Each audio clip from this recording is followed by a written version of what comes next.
Dear friends, 70% of the human activity and burning of energy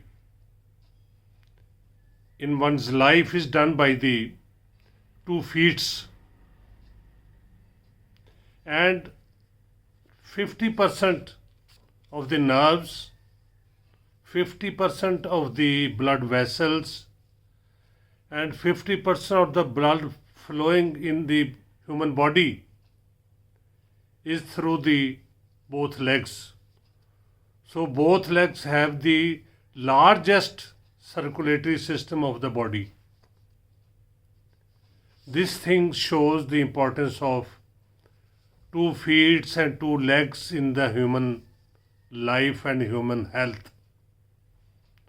So walk of 30 to 40 minutes daily keeps your legs muscles in good health.